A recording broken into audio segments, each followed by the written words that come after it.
In this game, I tried playing Badang in the gold lane.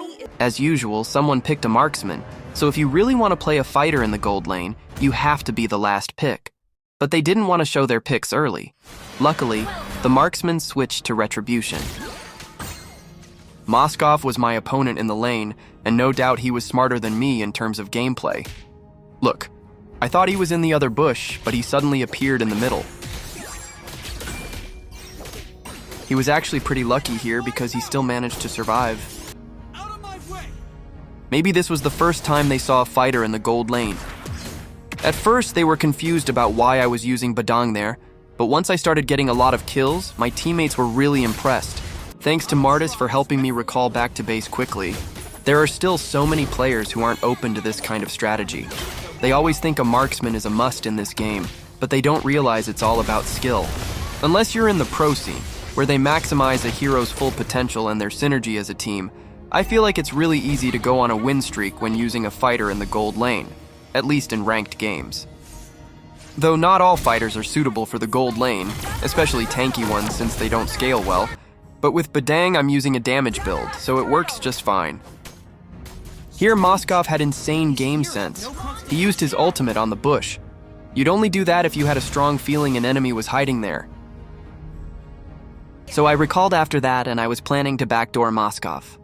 But his positioning was so perfect that he spotted me before I could even enter the bush. I can see your moves. So my own hero said, "I can see your moves." But here's what I didn't see coming. I really didn't expect him to do this. Then I also messed up my dash. Then suddenly, Kaka jumped on us, so I had no choice but to use Flicker since I was squishy and all my skills were on cooldown. Then Guinevere also jumped in. Luckily, I managed to push her closer to the turret before she could use her ultimate, so she ended up dying as well. The gold lane is really chaotic. I was trying to go for Moskov, but he pushed me away, so I had no choice but to take down Kaka instead. Better than nothing. The enemies are back, and they're so tanky that they're just overpowering my teammates. We also struggled in the early game since our only roam was Florin, meaning we had no real front line. Meanwhile, the enemy team was full of frontliners. Even their mid laner turned out to be Guinevere. At this point, they could easily turret dive us without any problems. I could barely survive there, but this time, it looks like there's no way I'm getting out alive.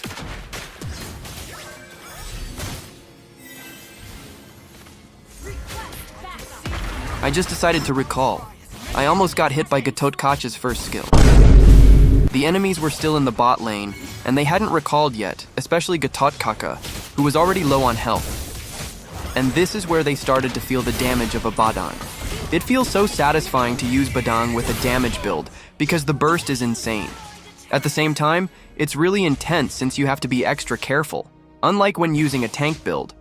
But with this setup, you can kill anyone, especially when playing in the gold lane since you can farm items quickly. Badang's power spike is in the mid to late game, so once you get your core items, he becomes a real threat. But with this build, Badang's skill cooldowns are pretty long. But his second skill is easy to interrupt, which means you might not even get to create a wall. That makes him really vulnerable in fights.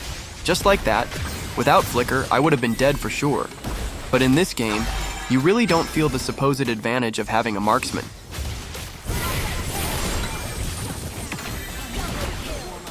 And I even got a triple kill there, even though I thought I was just punching the air. The sound of Sky Piercer is so satisfying to hear. Demon Hunter's sword is really good on Badang because when he uses his first skill or ultimate on multiple enemies or minions, he can quickly build up full stacks.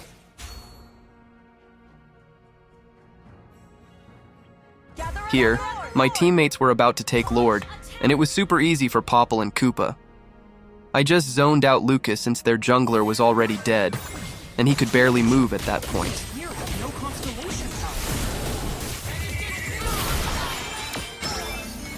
Chu and I were chasing Guinevere here. She was using a damage build, so I thought I wouldn't catch up since he might finish her off first.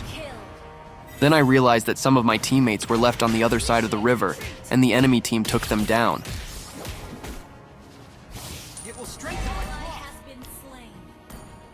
I picked up the Elemental Eye here, and my hero got bigger, kind of like using Titan Gel.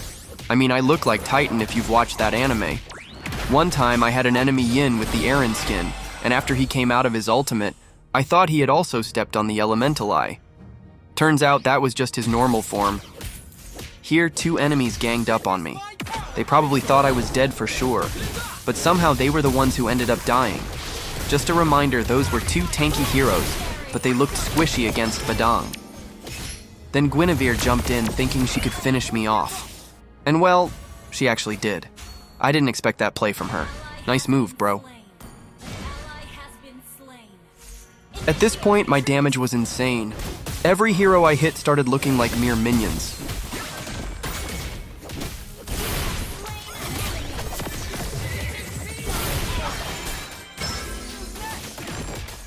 If only my random teammates would just let me use a fighter in the gold lane, the game would be so much easier.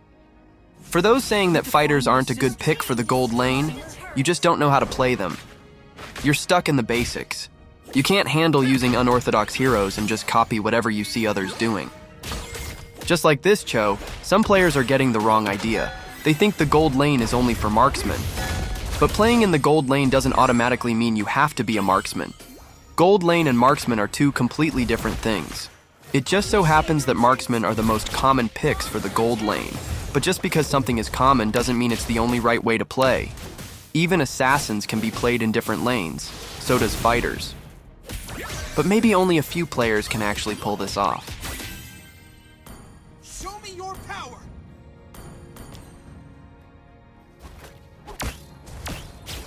Here, I was just messing with the enemies since we had the lead. Meanwhile, a fight was happening in the top lane. They were ganging up on Moskov. And now that Lord is up, Lucas and Gatot Kaka are about to look squishy all over again. Turns out, both of them had vengeance, and I even forgot to use my Winter Crown here. I thought my hero was immortal just because of the CC immunity from his ultimate. The 2 squishy enemies went down, and I even survived. I decided to clear mid first, thinking Martis had either recalled or at least used his retribution. Meanwhile, 3 of my teammates went for Lord, but the enemy managed to steal it. He really looked like a soldier there, didn't matter if he died as long as he completed his mission. Salute. So the enemy got the Lord, but it still felt like we had the advantage, and we were going to try and end the game. Moskov looked like a mere mosquito here. I went full overkill, using all my skills on him, only to realize he could have died with just 1 hit. We could have ended the game quickly, but the enemy's Lord delayed us a bit. At least I finally used my Winter Crown. Then I realized it had a 100-second cooldown. That just proves how broken Wind of Nature is, with only a 70-second cooldown. Even though it only grants immunity to physical attacks, it's still unfair because you can move freely while using it, unlike Winter Crown, which leaves you stuck in place. Though it's getting nerfed, it's still a pretty busted item. Both my damage dealt and damage received were over 100,000. Where else can you see something like that?